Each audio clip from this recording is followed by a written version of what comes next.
ಇಲ್ಲಿ ಆಗಮಿಸಿರ್ತಕ್ಕಂಥ ಆತ್ಮೀಯ ಬಂಧುಗಳೇ, ತಾಯಂದಿರೇ,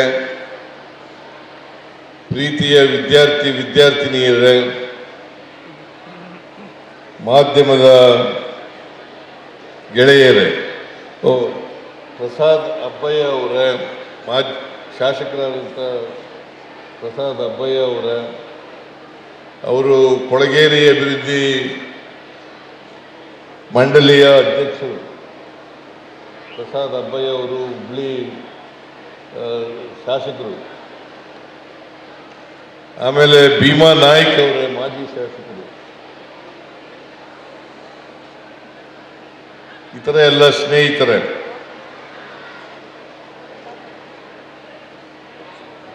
ಇವತ್ತು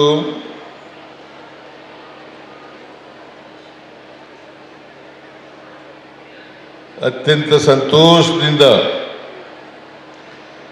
ದಾರುಲ್ ಕುರಾನ್ ಕ್ಯಾಂಪಸ್ ಅನ್ನ ಉದ್ಘಾಟನೆ ಮಾಡಿದ್ದೇನೆ.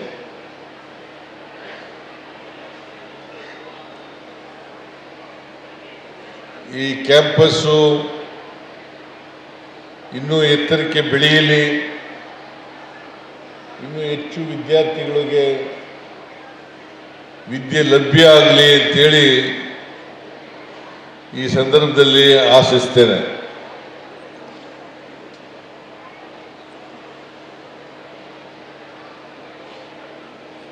ಇಸ್ಲಾಂ ಧರ್ಮದ ಪ್ರಕಾರ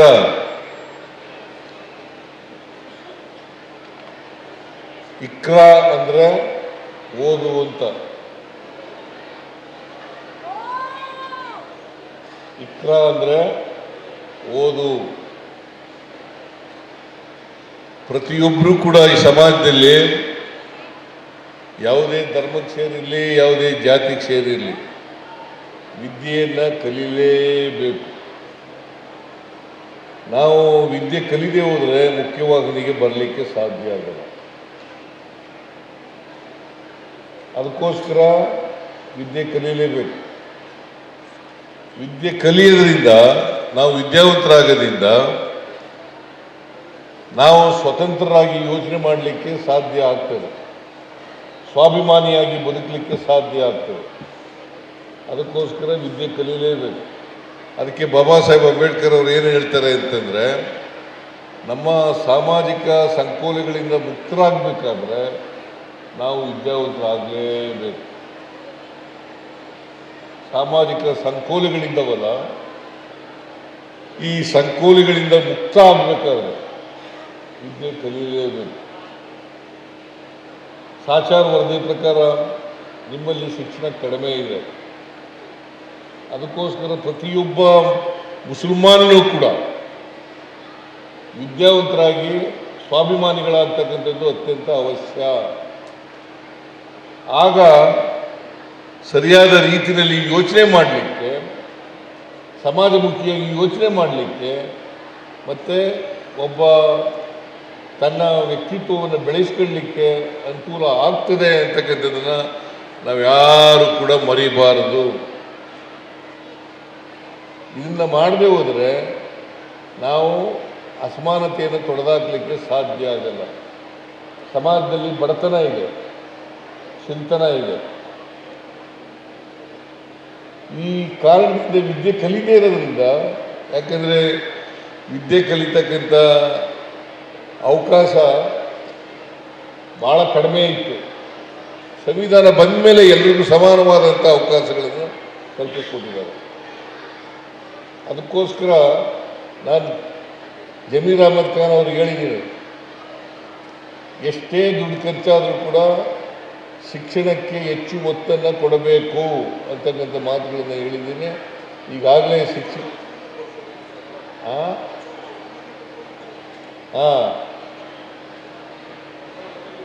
2900 ಕೋಟಿ ಎಜುಕೇಷನ್ಗೆ, ಎಲ್ಲ ಎಜುಕೇಷನ್ಗೆ ಖರ್ಚು ಮಾಡಿ ಅಂತ ಹೇಳಿದ್ದೀನಿ. ನಾನು ಎಷ್ಟು ದುಡ್ಡು ಬೇಕಾದರೂ ಕೊಡ್ತೀನಿ.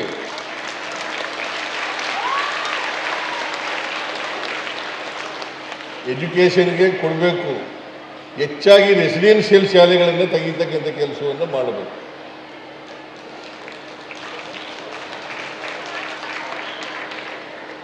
ರೆಸಿಡೆನ್ಷಿಯಲ್ ಶಾಲೆಗಳು ತೆಗೆದ್ರೆ ಅಲ್ಲಿ ಪ್ರಾಥಮಿಕ ಶಿಕ್ಷಣದಿಂದ ಹಿಡಿದು ಹೈಯರ್ ಎಜುಕೇಷನ್ ಅವರಿಗೆ ಸಾಧ್ಯ ಆಗ್ತದೆ. ಅದಕ್ಕೋಸ್ಕರ ಮುಸಲ್ಮಾನ್ ಎಲ್ಲ ಬಂಧುಗಳಿಗೆ ಶಿಕ್ಷಣವನ್ನು ಕೊಡಬೇಕು. ಅದಕ್ಕೆ ನಮ್ಮ ಜಮೀರ್ ಅಹಮದ್ ಖಾನ್ ಅವರು ಎಲ್ಲ ರೀತಿಯ ಸಹಕಾರವನ್ನು ಶಿಕ್ಷಣವನ್ನು ಕೊಡ್ತಕ್ಕಂಥ ಪ್ರಯತ್ನವನ್ನು ಮಾಡ್ತಾ ಇದ್ದಾರೆ ಅಂತಕ್ಕಂಥ ಮಾತುಗಳನ್ನು ಹೇಳಲಿಕ್ಕೆ ಬಯಸ್ತಾ ಇದ್ದೇನೆ. ನಮ್ಮ ಸಂವಿಧಾನ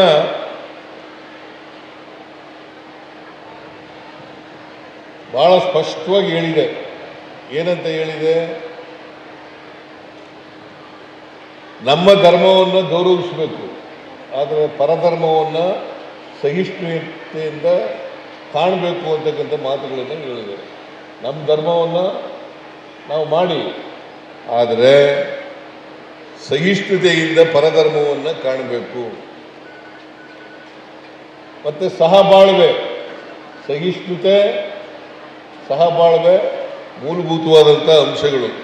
ಇದನ್ನು ಪ್ರತಿಯೊಬ್ಬರು ಕೂಡ ತಿಳ್ಕೋಬೇಕಾಗ್ತದೆ. ಯಾವ ಧರ್ಮನೂ ಕೂಡ, ಅದು ಇಸ್ಲಾಂ ಧರ್ಮ ಇರ್ಬೋದು, ಕ್ರೈಸ್ತ ಧರ್ಮ ಇರ್ಬೋದು, ಹಿಂದೂ ಧರ್ಮ ಇರ್ಬೋದು, ಬೌದ್ಧ ಧರ್ಮ ಇರ್ಬೋದು, ಜೈನ ಧರ್ಮ ಇರ್ಬೋದು, ಸಿಖ್ ಧರ್ಮ ಇರ್ಬೋದು, ಯಾವ ಧರ್ಮನೂ ಕೂಡ ದ್ವೇಷ ಮಾಡಿ ಅಂತ ಹೇಳೋದಿಲ್ಲ. ಯಾವ ಧರ್ಮನೂ ಕೂಡ ಹೇಳಲ್ಲ. ಎಲ್ಲ ಧರ್ಮವೂ ಕೂಡ ಪರಸ್ಪರ ಪ್ರೀತಿ ಮಾಡಿ ಅಂತ ಹೇಳ್ತಾವೆ ಹೊರತು ದ್ವೇಷ ಮಾಡಿ ಅಂತ ಹೇಳಲ್ಲ. ಇದನ್ನ ತಮ್ಮ ಸ್ವಾರ್ಥಕ್ಕೋಸ್ಕರ ದ್ವೇಷ ಮಾಡ್ತಕ್ಕಂಥ ಕೆಲಸವನ್ನು ಪ್ರತಿಯೊಬ್ಬರು ಕೂಡ ತ್ಯಜಿಸಬೇಕು. ಸ್ವಾರ್ಥಕ್ಕೋಸ್ಕರ ಈಗ ದ್ವೇಷದವ್ರು ಯಾರು? ಹಿಂದೂ ಧರ್ಮದವರನ್ನ, ಕ್ರಿಶ್ಚಿಯನ್ ಧರ್ಮದವರನ್ನ, ಇಸ್ಲಾಂ ಧರ್ಮದವರನ್ನ ದ್ವೇಷ ಮಾಡ್ತಕ್ಕಂಥದ್ದು ಧರ್ಮದಲ್ಲಿ, ಧರ್ಮ ಶಾಸ್ತ್ರದಲ್ಲಿ ಹೇಳದೇ ಹೋದರೂ ಕೂಡ ನಾವು ಮಾಡ್ತಾ ಇದ್ದೀವಿ. ಅದನ್ನು ಮಾಡಬಾರದು, ದ್ವೇಷಿಸಬಾರದು. ಏನಪ್ಪ ಲೆಹರ್ ಸಿಂಗ್,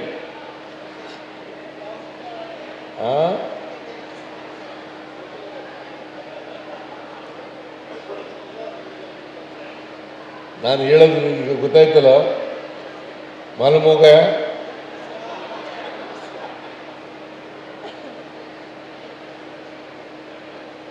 ನಾವು ಎಲ್ಲ ಧರ್ಮಗಳು ಕೂಡ ಪ್ರೀತಿಸೋದು ಹೇಳ್ತವೆ ಹೊರತು ದ್ವೇಷಿಸೋದು ಹೇಳಲ್ಲ.